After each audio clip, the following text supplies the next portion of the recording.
Dashur miq, selam aleikum, mirë se shihemi sërish në takimin tonë të përjavshëm kushtuar besimit dhe jetës. Do të flasim sot për një prej adhurimeve më të rëndësishme, adhurimi i agjërimit. Çfarë dimensionesh ka ky adhurim? Ku konsistojnë dobit dhe përfitimet prej tij? Si ta realizojmë në formë më të mirë dhe si të kthehet ky moment, si të kthehet ky adhurim si një lloj mekanizmi për t'i forcuar dhe për të pajtuar me Zotin dhe për t'i rifreskuar marrëdhëniet tona me Allahun Zotin e gjithësisë. Për të kuptuar dhe për të nxjerrë xhevahiret e këtij adhurimi, edhe sot do të kemi shpjegimet dhe komentin e hoxhit nderuar Sabaudin Jashari. Selam aleikum selam. Aleikum selam wa rahmatullahi taala wa barakatuh. Mirë se u gjeta. Profesor, të gjitha adhurimet në vetvete janë një lloj angazhimi dhe kërkojnë një lloj kohe të posaçme. Përveç agjërimit, i cili është një lloj distancimi, në vetvete Ramazani dhe Ramazani përgjithësi ku përfshihet agjërimi, është një muaj pasiviteti në thelb dhe distancimi nga rutina e përditshme apo është e kundërta? Bismillahirrahmanirrahim. Alhamdulillah wassalatu wassalamu ala rasulillah. Filloj me emrin e Allahut mëshirëplotit, paqja dhe bekimet e Allahut qofshin mbi pejgamberin ton Muhammed alayhi salatu wassalam, familjen e tij, bashkëkohësit e tij dhe gjithë ata të cilët e pasuan dhe do ta pasojnë deri në ditën e gjykimit. Allahu mëndush më thot Kur'an, estaizu billah bismillah. Ya ayyuhalladhina amanu kutiba alaykumus siyam kama kutiba alal ladhina min qablikum la'allakum tattaqun.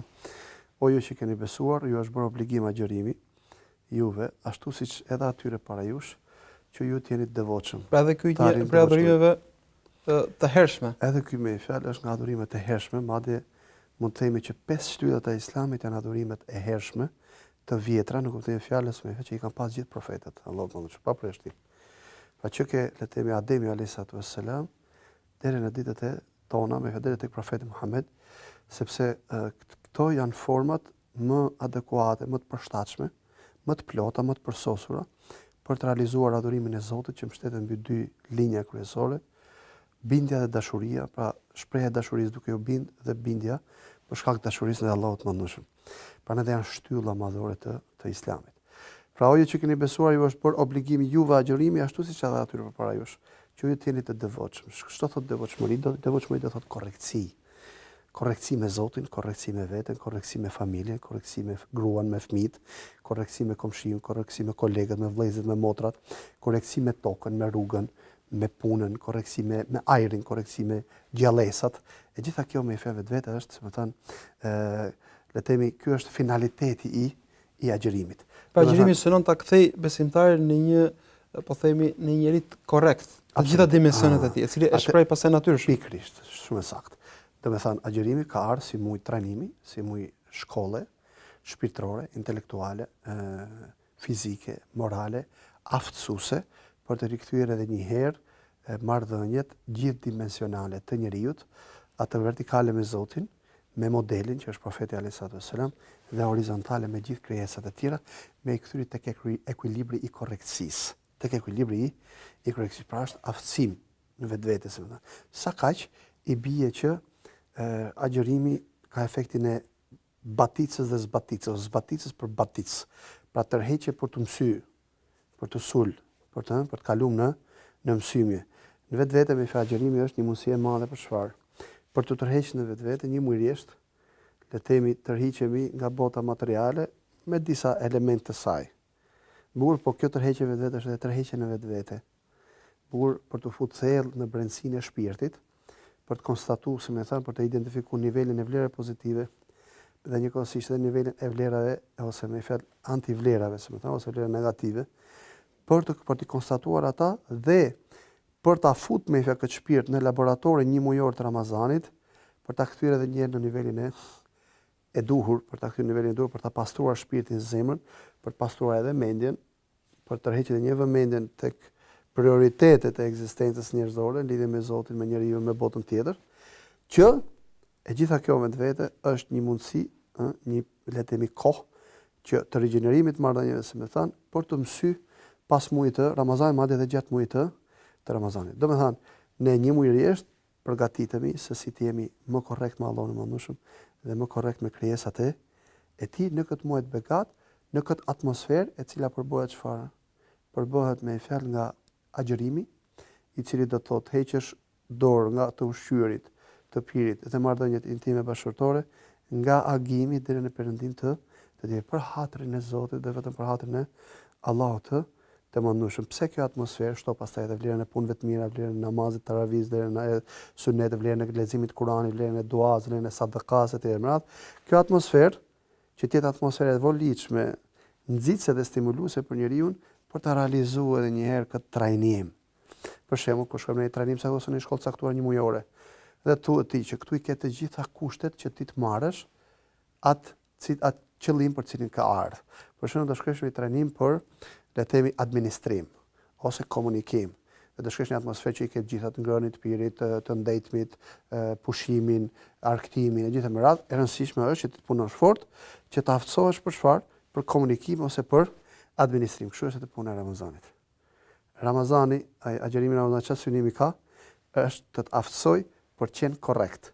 Edhe thot Allahu Madhërisht, të kam krijuar një atmosferë ramazanore, bukur që dominon elementi i agjërimit, shto edhe vlerën e tyre punë të tjera të mira me një fjalë, që ti çfarë të përftosh ose të përfitosh dhe të aftësohesh me vlerën e kujt të qenurit korrekt, njëmërisht. Dhe ky është synimi. Sa kaq për dal përfundimisht tek pyetja juaj, i bie që agjërimi ç'a adhurimi është përkundrazi.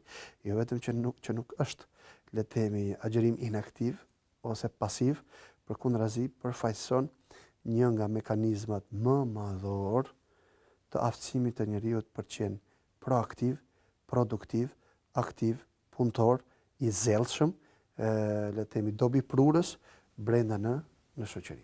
Pra ne distancohemi nga ushqimi dhe nga uji dhe nga kontaktet intime, po ndërkohë nxitemi për leximin e Kuranit, pasi është muaj i Kuranit, nxitemi për sadaka, janë namazet teravive, pra është një lloj aktivizimi ekstra në këtë muaj që ndoshta nuk e gjejmë në muajt e tjerë. Vetë agjërimi plus këtyre që thatë, vetë agjërimi vetë çfarë është? Është akt. Madje është akti më sublim. Sepse ti po bën akt, çfarë po bën? Po le, po heq dorë. Kërkon forcë, kërkon energji që të distancohesh nga diçka. Kjo është forca. Me po duke heq dorë nga këta, ti po çfarë po bën vetë? Po bën një akt madhor, sepse akt nuk është vetëm me fjalë të shkaktuarit efekte në mënyrë aktive. Akt me fjalë të shkaktuarit efekt në mënyrë pasive, sepse në fund kush analizohen? Analizohen efektet, pavarësisht se nga nëpërmjet kujt akti, pasiv apo aktiv me fjalë ti e bën këtë. Është urtësia e Zotit që këto vlera madhore që synohen të kultivohen tek njeriu, rast parë sinqeriteti ndaj Zotit mbi gjitha, sepse ai është nëna e gjitha vlerave. Nëpërmjet kujt? Nëpërmjet këtyre tre elementeve ose distancimit nëpërmjet këtyre tre elementeve dhe njëkohësisht shoqërimi me çfarë? Me nxitjen për punë të mirë, si që u përmendën pak më sipër. Dhe kemi të bëjmë fund me çfarë? Me efekte jashtëzakonisht pozitive. Që do të thotë, agjërimi është jo vetëm që nuk është le të themi pasiv, përkundrazi me fjalë është nga adhurimet e kulminacionit, që arrin në kulminacion të nxitjes së njeriu për proaktivitet, si më thënë, për të qenë produktiv, sepse edhe sadakas, muajin e Ramazanit jep një vlerë jashtëzakonshme. Bukur, edhe punës mirë, edhe leximit, edhe duas, edhe buzëqeshjes, edhe respektit prindërve, edhe leximit Kur'an, gjitha këto kanë me vlerë të jashtëzakonshme, saqë le të themi puna e mirë mund shpërblet me 10, me 70, me 700 dhe infinit. Dhe infinit, më thënë. Për më tepër që vetë agjërimi, thotë Allahu Madhërisht, ai është për mua dhe vetëm unë dita shpërblet. Pra, me fjalë, çka kuptojmë me proaktivitet ose qenë aktiv? Motivimi brenda. Kush është pasiv, ai që s'ka motiv për të bënë ajo. Kurse me fjalë agjërim vetë çka kultivon brenda? Motivimi për të bërë mirë. Kjo është më që kuptimi.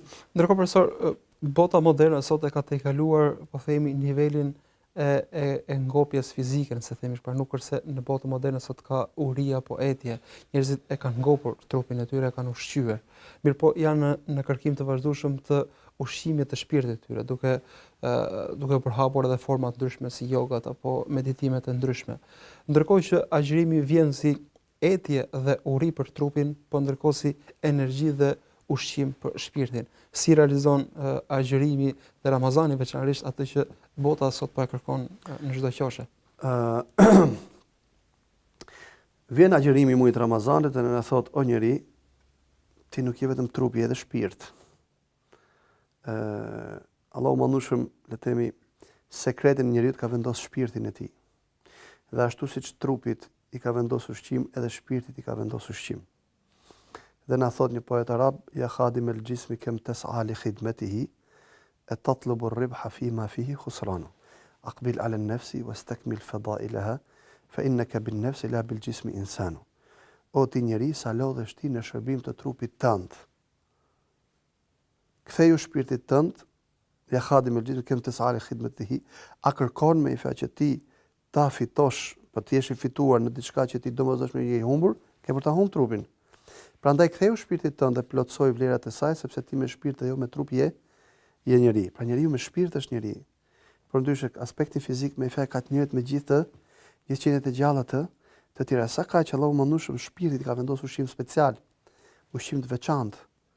Dhe sa do të mundohet njeriu, që ta zëvendësoj këtë ushqimin e shpirtit me diçka tjetër veç imanit, veç atë adhurimit të Allahut mandushëm, domosdoshmërisht është i dështuar, është domosdoshmërisht dështuar.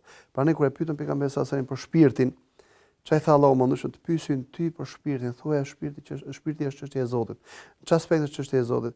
Në aspektin e përshkrimit cilësive të tij, pra shpirtit, dhe në aspektin e përcaktimit të ushqimit të shpirtit. Sa do të mundohet njeriu të gjejë shpirtit ushqim tjetër, veç lidhjeve me Zotin, veç adhurimit të Zotit, veç motivimit të punëve të mira me Zotin, veç le të themi ibadetit dhe istikfarit, të tobës dhe falës, dhe veç agjërimit, dhe veç haxhit, dhe veç zakatit, dhe veç namazit, dhe veç tauhidit në njësimit të Zotit me i fjalë, sa do të mundohet me e mbush me ushqim tjetër, prapë do të ndihet bosh. Prapë domosdoshmërisht do të ndihet bosh. Prandaj Allahu mandushëm vim në muajin e Ramazanit, me që jemi për flasim për muajin e Ramazanit, dhe Ramazani vetë ose më drejt agjërimi është tamam adhurim i shpirtit. Çfarë e bën shpirtit? I mundson njeriu që të kthehet tek vetja e vet, edhe në parë i jep motiv se çfarë është agjërimi. Është agjërim një nga kushtet kryesore, rukni kryesor i agjërimit kush është hatri i Zotit, tjetër për hatër të Allahut të mandushëm dhe vetëm për hatrin e tij, dhe për as kërkon tjetër. Këtu mbushet zemra me motiv. Njeriu aftësohet për të motivuar punën me Zotin. Plus kësaj, vlerat madhore që i kanë shpirt, vullneti, durimi, pastërtia, sinqeriteti, dashamirësia, dhimbësuria, gjitha këto kultivohen këto brenda nëpërmjet kujt? Nëpërmjet agjërimit. Ti e ke ushqimin përpara, të ngrënit e ke përpara, pijen e ke përpara, megjithatë nuk e zjat dorën. Dhe plus kësaj, duke e pas mirësinë përpara, dhe ti nuk e cënon atë, nuk e prek për hatrin e Zotit, rreth parë kupton çfarë? Natyrën e shpirtit, e dyta kupton natyrën e dynjas. Le të themi e aftëson veten tate për të qenë dominante ndaj dynjas. Dhe njëkohësisht i thu vetes tate pas ka një ushqim tjetër për shpirtin, veç kësaj aspektit material. Aspekti material duhet për trupin, është i domosdoshëm. Bukur, por shpirti pas ka nevojë për diçka tjetër. Për më tepër ne aty e kuptojmë që dynja vetë çfarë na duhet ne për të përsosur shpirtin ton. Dhe sa më shumë ta vëmë dynjan në shërbim të shpirtit ton, aq më shumë do ta shijojmë edhe dynjan. Dhe aq më shumë do ta dominojmë dhe do ta robrojmë dynjan. Në të kundërt, nëse shpirtin do ta lëmë dytësor, por hir të dynjas pa kuptuar do të bëhemi skllëve dhe robër të dynjas, sepse kemi harruar se robër të kujt jemi dhe krijesa të kujt jemi. Kuptojmë natyrën e dynjas, kuptojmë njëkohësisht çfarë, kuptojmë edhe natyrën e ahiretit. Natyrën e botës tjetër. Kuptojmë me fash problemin madhor që e ka vendosur Allahu mandushëm në botën tjetër për besimtarët. Kuptojmë le të themi faktin se sa na ka dashur Allahu mandushëm, që na ka bërë se më të kuptojmë thelbin e vetes tonë, thelbin e ekzistencës tonë. Dhe na ka bërë dominante me gjithë krijesat të tjera. Aty e kuptojmë që kënaqësia që ka dhe diku tjetër përveç tek mbushja e barqeve, mbushja e tavolinave dhe mbushja e xhepave. Pra duke pasur të vogla gara për makina, për shtëpia, për shtim pasurie si që di vetë. Fiks, gjithçka merr vendin e vet. Se Islami nuk na fton me hiç dorë nga dynjaja, përkundrazi na fton çfarë? Që t'ja respektojmë vendin e duhur që ka. Me për momentin kur ne e kuptojmë që kënaqësia që ka dhe diku tjetër, për më tepër diku tjetër realisht. E ka burimin, themi dynjan Zoti pas ka krijuar për diçka tjetër, pas krijuar për qëllim tjetër. Kurse ne që kemi krijuar më fe për diçka tjetër veç kësaj, pra ne njerëz kthjellohuni. Pra ndrojmë rolet, nuk kemi kohë për dynjan, por dynjaja për ne. Pikërisht këtu me efekt kthehemi një herë tek ekuilibri, sepse gjatë gjithë jetës dynjaja me dashje apo dashje na ka marrë. Normalisht ne ka ndërvalluar më edhe me namazin 5 herë në ditë, por Ramazani ka efekt jashtëzakonshëm, special, Një muaj rresht, 29 ose 30 ditë, ne ja kujtojmë vetes tonë këto vlera. I kthejmë edhe një herë vetes tonë me fjalë, si më thënë, i bim këmbanës së shpirtit, apo zilës së shpirtit themi, ti je pronë të dikujt tjetër. Lidhjet tu janë tek dikush tjetër. Ushqimi jot është tek dikush tjetër, pra ne ktheu tek burimi me fjalë i ushqimit tënd që të kënaq, edhe asnjëherë nuk të bën me fjalë që të ngopësh ose të velesh, si më thënë, dhe të lodhesh. Dhe ky është një ushqim që ti sa më shumë e konsumon, o shpirti im, sa më shumë e konsumon, aq më shumë kënaqesh, po asnjëherë nuk ngopesh. Dhe aq më shumë të shtohet etja, dhe rrjedhimisht edhe kënaqësia. A mund të kënaqet njeriu në herë, mund të ngopet, dhe ti mund të arri kënaqësinë përfundimtare të adhuruarit të Zotit asnjëherë. Sa më shumë adhuron Zotin, aq më shumë kënaqet dhe aq më shumë i shtohet etja. Ndryshe nga dynjaja. Kur ti shijon në ushqim dynja që të pëlqen shumë, një herë, dy herë, tre herë, pastaj do më ndru ushqimin. Se kjo është natyra e dynjas, monotoni. Kurse robi, shpirti, sa më shumë ri me Zotin, aq më shumë kërkon të ri me të. Derisa momenti i caktuar përhumbet, në kënaqësinë e Allahut të mandushëm. Dhe këtu i themi vetes tonë, kur në dynja përfituron botën tjetër. Pra na thot pejgamberi alayhi salam, për besimtarin ka dy gëzime. Gëzimi i parë me fjalë është kur, pra një nga gëzimet është në momentin, pra një nga gëzimet kur takohet me Zotin e tij, dhe gëzimi tjetër është kur ai çel iftarin e tij. Edhe po të meditosh pak tek momentet e iftarit, ka një kënaqësi të veçantë. Pa kuptu ne mund të na shkojmë me që është po iftari agjëruam etj. Fatikisht iftari ku e ka kënaqësinë? Se ti arritë me fat 15 sahat ose 16 ose 17, ti jetosh me Allahun e Madhëshëm dhe kurrizove me sukses këtë ditë, edhe ja begatia e Allahut e Madhëshëm prapë të erdhi. Shikoj, kjo është nga mesazhet madhore të ditës agjërimit. 15 orë ti e prijove vetëm për hatër të Zotit, prapë në fund dynja të erdhi mbrapa. Dhe mbrapa dynja, është e çuditshme, Ramazan dynja vetëm mbrapa. Dhe shumë raste me fat ti s'di se ku ti përgjigjesh me ftesave të iftarit me fjalë. Ase muslimanët angazhohen me iftaret e mbrapa, ku di se çfarë. Apo thon ti 15 sahat, 16 sahat, 17 sahat, dhe në fund çfarë prapë me fjalë, le të themi, sofra plot. Pra prapë dynja të vjen. Pra ti i largohesh, ajo të vjen. Edhe kjo është një nga mesazhet më të bukura të agjërimit të Ramazanit. Zoti na e bëf rrezik. Amin. Ndërkohë, pjesa e Ramazanit, edhe pse si thosh, dimensioni kryesor ka ushqimin e shpirtit, ka plot dobi shëndetësore gjithashtu, që jo pak njerëz motivohen për ta praktikuar dhe për ta përqafuar dhe presin këtë muaj edhe për shkak të dobive shëndetësore që kanë atë. Çfarë ndodh nëse dikush motivohet dhe nga dobit shëndetësore që ka Ramazani? Gjë duhet të kemi parasysh se Islami është gjithdimensional, universal në aspektin, le të themi, individual të individit.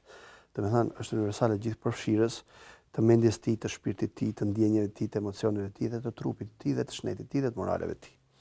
Sa kaq domosdoshmërisht ashtu si gjitha adhurimet e tjera që e kanë efektin edhe intelektual edhe shpirtëror edhe fizik edhe moral, njëjtat efekte ka dhe agjërimi. Pavarësisht se Allahu mëndueshëm një adhurimi, pavarësisht se është gjithëpërfshirës, po i kalon një fushë caktuar më tepër. Për shembull namazi është adhurim çfarë? Adhurim me trup dhe me shpirt.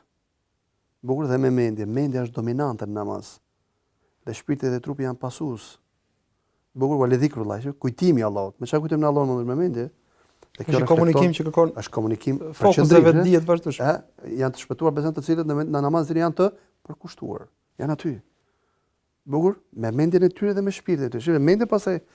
Okej, agjërimi. Gjithë reflektimet i ka, intelektual, shpirtëror, fizik, moral. Përqendrimi ku e ka? Tek zemra. Zekati, gjitha efektet i ka, është material.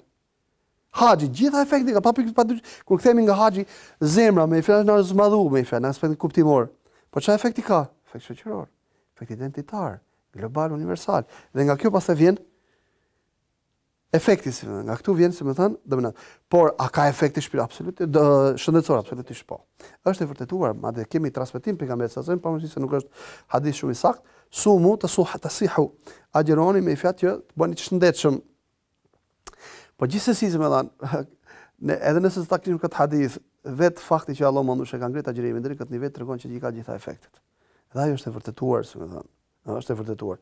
Shkencërisht, sot agjërimi përdoret si një nga mekanizmat kryesor në shumë klinika botërore të kualifikuara si mjet kryesor për përdoret agjërimi për kurimin.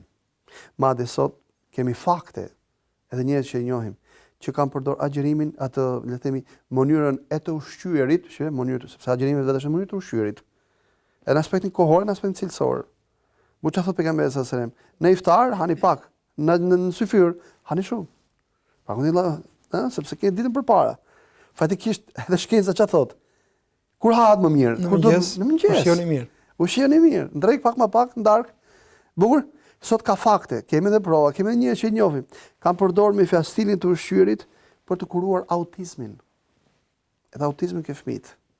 Efektet të jashtëzakonshme në mbëlçi, në pankreas, në veshka, madje në sistemin e qarkullimit gjakut, në yndyrna, në sheqerna, në tensione të tjera më radh. Madje në të shikuar, madje në të dëgjuar.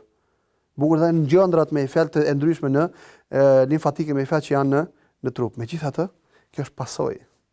Po nuk është motiv vetë. Nëse do të agjërojmë agjërimin atë Ramazanin me niyetin për të qenë të shëndetshëm, nuk është ky niyeti. Nuk është ky agjërimi i plotë dhe agjërimi, madje nuk konsiderohet fare. Sepse nuk mund të jetë pasoja, le të themi, niyet. Pasoja është pasojë që vjen si pasojë kujt, si vjen si rrjedhoi kujt. E një motivi me i fjalë parak, parsor. Bukur ose një niyeti parsor, ose një qëllimi parsor. Kush është qëllimi? Lidhja me Zotin. Hatri i Zotit, hatri i Allahut mëndush. Edhe sa më i lartë tjetë, le të themi, motivi ose qëllimi i hatrit të Zotit, aq më i madh do të jetë edhe efekti në trup. Kështu çfarë thotë Allahu mëndush për namazin? Namazi ndalon nga ligësia dhe përshërsia. Por kujtimi i Zotit është objektivi më suprem. Po çfarë falemi ne? Për të përmirësuar moralet tona? Jo, pavarësisht se përmirësimi moraleve është efekti kryesor i namazit. Po çfarë falemi? Për gjimnastik? Jo, pavarësisht se gjimnastika dhe përmirësimi i funksionimit të muskuleve të trupit dhe të kockave është një nga efektet e namazit. Falim për kë? Për Zotin. Për të kujtuar Allahun, për ndejt me Allahun e mëndshëm. Dhe si pasojë e urdhrit të Allahut të mëndshëm. Pra piknisja aty është efektet i ka, realisht i ka të jashtëzakonshme, fizike dhe shëndetësore, por nuk është ky motivi, si më thënë. Përsa bëmi shkputje shumë të shkurtër dhe rikthehemi sërish bisedës tonë mbi agjërimin e Ramazanit, ndërmiq shihemi pas pak.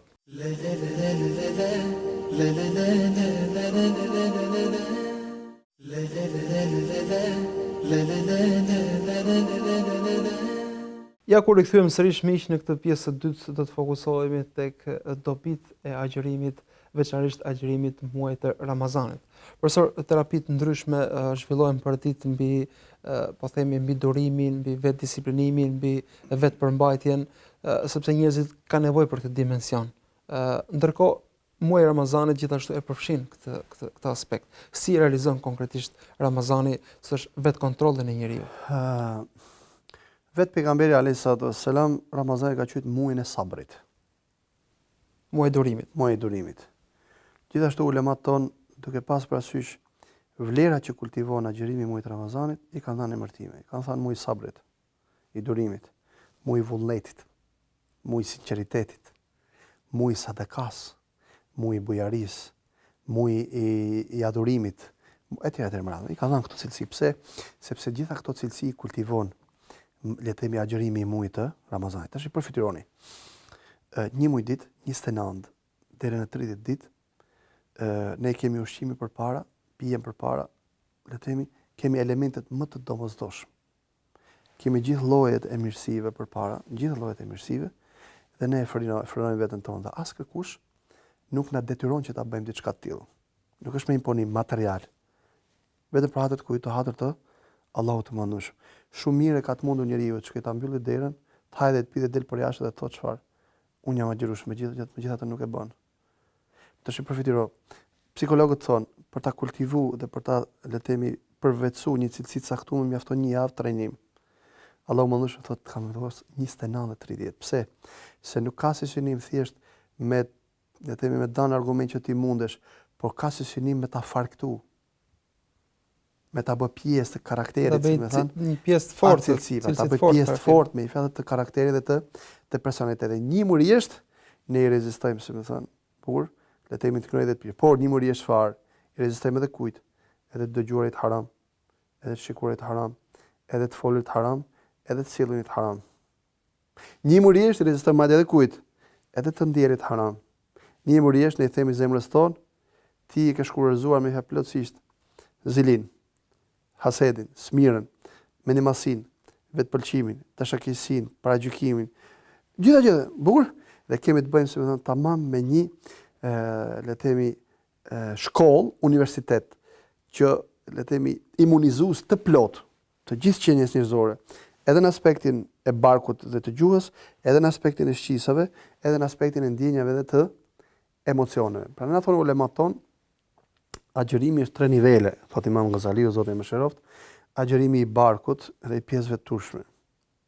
Pra dhe i gojës, i ngrënit. Ky është niveli fillestar. I fillestar. Po që këtu fillon, normalisht.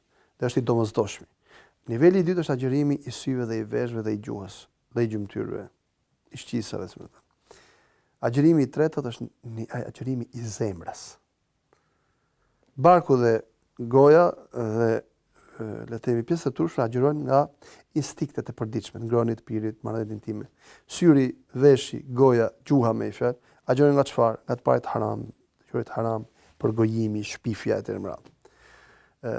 Kurse zemra agjëron nga çfarë? Nga këto, le të themi, antivlerat emocionale, shpirtërore negative.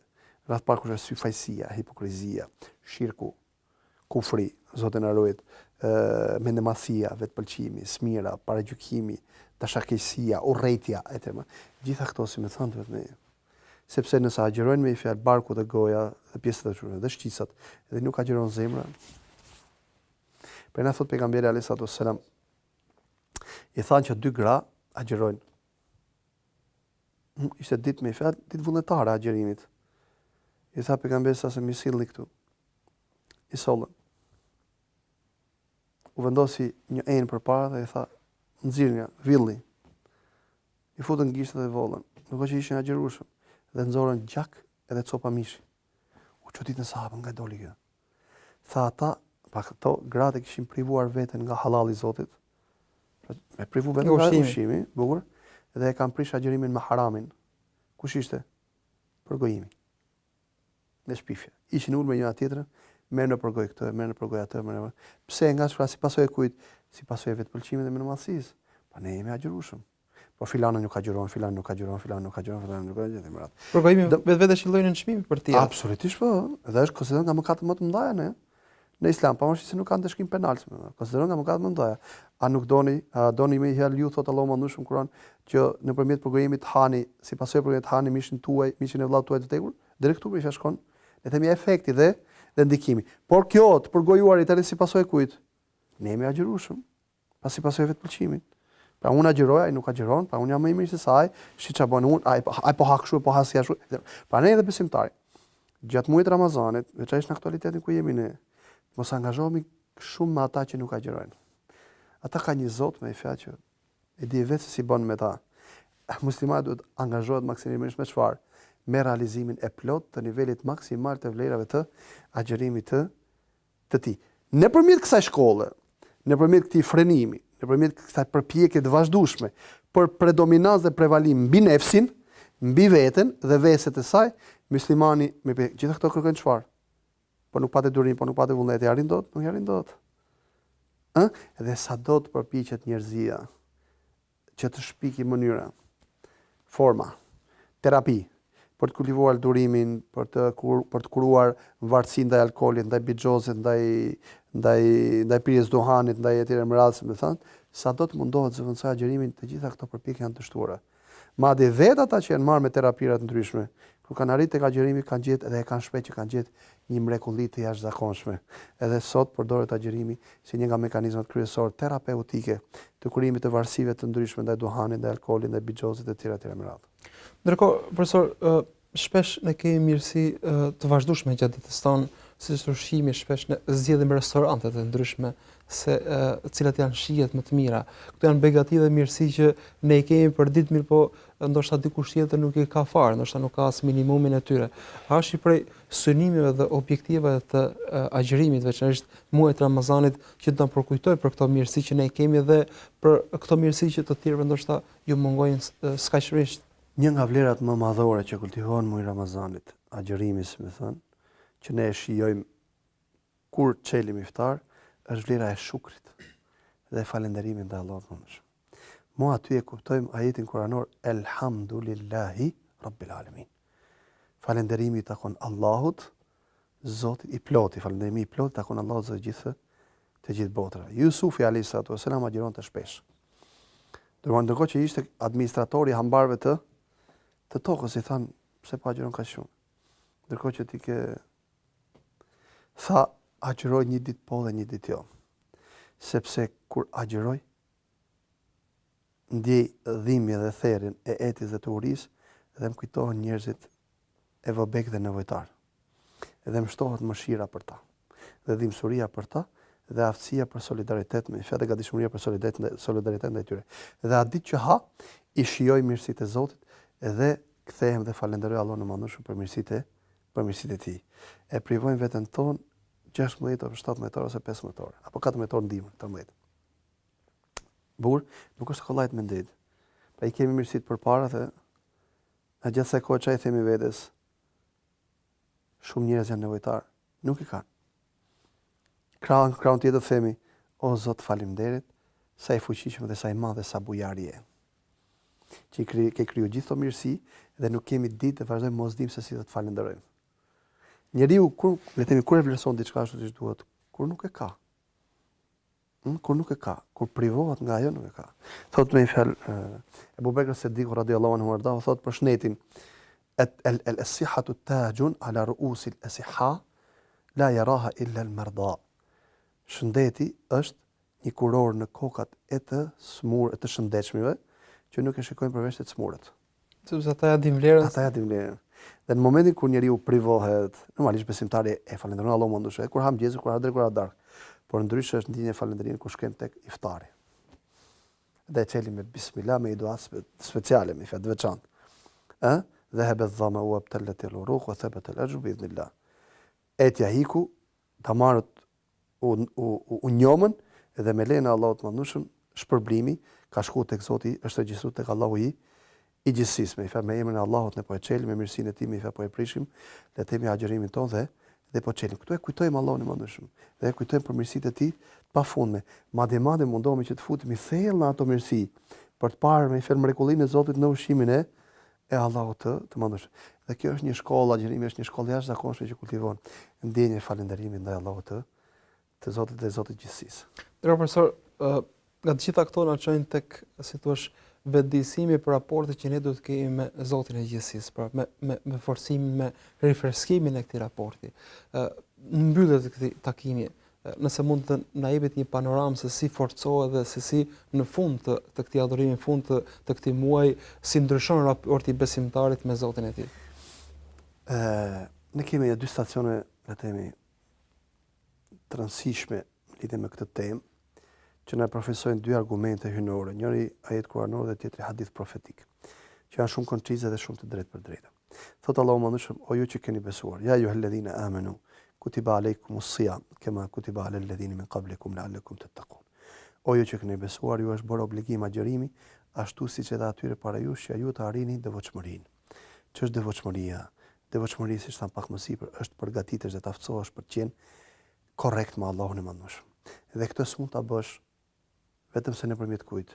Që të aftësohesh për të qenë korrekt me Zotin, nëpërmjet agjërimit. Çfarë duhet bësh? Piknisja e agjërimit duhet të jetë për hatër të Zotit. Bukur, piknisja e agjërimit, niyeti agjërimit kush duhet të jetë hatri i Zotit. Pra ai na thot pejgamberi sallallahu alajhi wasallam në hadithin kutsi, si Allahu Madhëshëm na thot në hadithin kutsi.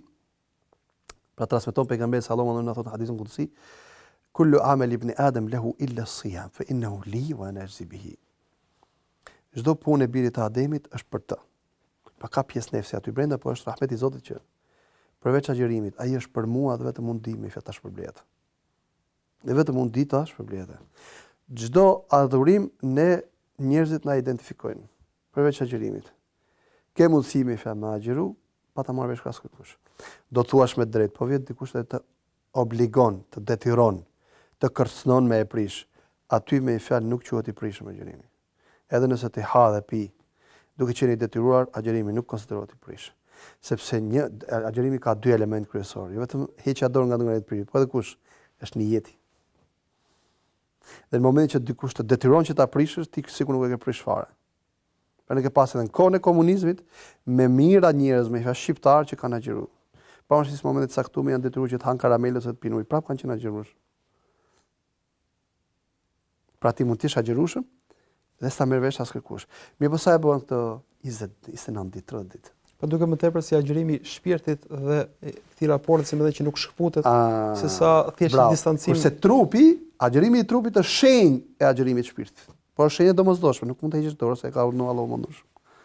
Burr dhe është me fjalë njëkohësisht mjet i kultivimit të këtyre vlerave me fjalë shpirtërore, sepse janë të lidhura të mishëruar me njëri tjetrin. Pra ne adhurimet janë shpirt edhe trup, me fjalë vetëm trup apo vetëm shpirt.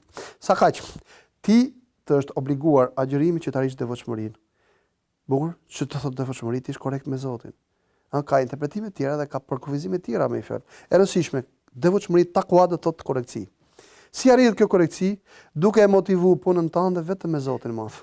Sepse vetëm duke e motivuar punën, duke e filluar punën me Zotin, ajo mund të ketë perfeksion, mund të ketë vazhdimsi dhe mund të ketë me çfarë përjetësi. Dhe vetëm kështu mund të jesh me fjalë devotshëm, kaq i Zotit, sepse devotshmëria çka kërkohet, jo vetëm namaz, jo vetëm agjërim. I devotshëm do të thotë, ti je korrekt me Zotin në të gjithë gjendjen tënde. Thuaj namazim, kurbani im, jeta ime dhe vdekja ime janë vetëm për Allahun mëndshëm. Që do të thotë, agjërimi i Ramazanit është çfarë? Shkollë e sinqeritetit dhe e aftësimit për t'i motivuar të gjithë punët e tuaja, të mëdha dhe të vogla, në të gjithë sferat e jetës dhe në çdo moment dhe në çdo situatë me këdo, me i motivuar me Allahun e mëndshëm. Kaq. Kjo është agjërimi. Mirë, po ti e bën 30 ditë këtë. Rresht. Nga mëngjesi deri në darkë ti agjeron vetëm për Allahun e mëndshëm. Nga mëngjesi deri në darkë ti heq dorë nga mirësitë më jetike, nga elementet më jetik të jetës për hatër të Zotit. Pa detyruar kush. Nga mëngjesi deri në darkë ti e bën këtë për hatër të Allahut të mëndshëm. Nga mëngjesi deri në darkë e ruan veten tatë me fjalë e privon, nga veset e këqija, le të themi, shpirtërore, të shqisave, të gjymtyrëve etj. Më radh, një muj rresht, për hatër të Allahut, vetëm për hatër të Allahut të mëndshëm. Pra tham pak më sipër, ke shumë mundësi me mbyll deri më hangër me pi dhe me thënë që ja agjërush, megjithatë nuk e bën. Pse? Sepse ke një Zot që të shikon dhe të mbikëqyr. Edhe këtu me fjalë të 30 ditë rresht i kultivon vetë, ja kujton vetë që ka një Zot që të ka krijuar.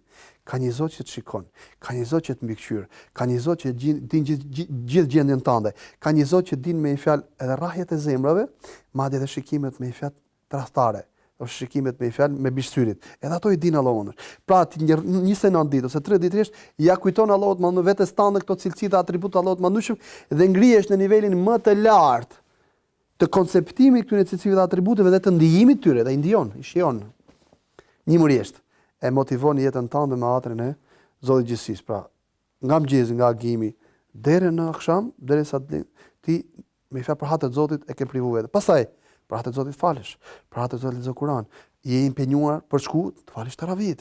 Pas taravit je i impenjuar që të shohësh për syfyr. Pa je vetëm me fjalë 12 sahaçe ose 15 sahaçe i agjërimit. Po i gjithë muaji Ramazanit është çfarë? Është i mbushur me adhurime që të bëjnë çfarë? Që të motivojnë që ta nisësh adhurimin tënd, pra ditën tënde, jetën tënde me kë? Me Zotin. Dhe gjithë janë adhurime për hatër të Allahut mëndshëm. Për shembull, je i lodhur, je raskapit nga puna. Han iftar. Hala pa marrë iftar ku shkomenja. Pas fales akşamit. Ku shkomenja? Të kapim taravin. Stele, çka taraf. Por ku e bën këtë? Aktivitet. Për hatër të Allahut mëndshëm. Edhe kjo është prap kultivimi i kujt? I hatrit të Zotit. Në zemër, një mërjesht. Përfitiro me i fesi me çfarë energjie dhe me çfarë aftësie del nga Ramazani për të motivuar jetën tënde vazhdimisht me Zotin e gjithësisë. Dhe kjo është super vlera dhe nëna e gjithë vlerave, pa hatri i Zotit, sinqeriteti për të, është nëna e gjithë vlerave të tjera shpirtërore, intelektuale, morale, fizike, shoqërore, që kultivon agjërimi muaj Ramazanit, Ramazani si muaj dhe gjithë adhurimet që ngërthen ai në vetvete dhe kështu njeriu ngrihet në grada më të larta të korrektësisë ndaj Zotit gjithësisë dhe rrjedhimisht ndaj vetes vet, familjes vet, shoqërisë vet, tokës, madje dhe gjithësisë dhe botës tjetër. Profesor, ju folët për dobitë dhe efektet e agjërimit, veçanërisht agjërimit në Ramazan, të cilat janë një ndryshim rrënjësor i njeriu, mirëpo duket sikur efektet e ndryshimit të Ramazanit sikur fillojnë përpara se të vijë Ramazani. Për arsye se është moment takimi i rëndësishëm që si thua krijoj një lloj atmosfere paraprake, e cila pastaj reflektohet edhe në gjendjen po edhe në sjelljen e njeriu. Zoti ju shpëlbeftosh për gjithë argumentet dhe shpjegimet. Edhe ju faleminderit. Dërë miq, folëm për agjërimin e Ramazanit. Le të mundohemi që të bëjmë dhe të realizojmë një agjërim cilësor, sepse nëse arrijmë këtë me të vërtet do të kemi efekte të mahnitshme qoftë në jetën e kësaj bote, po mbi të gjitha në shpërblimin dhe takimin me Zotin e gjithësisë. Zoti shpëlbef që na ndoqë që të mirë takofshim. Selam aleikum. La la la la la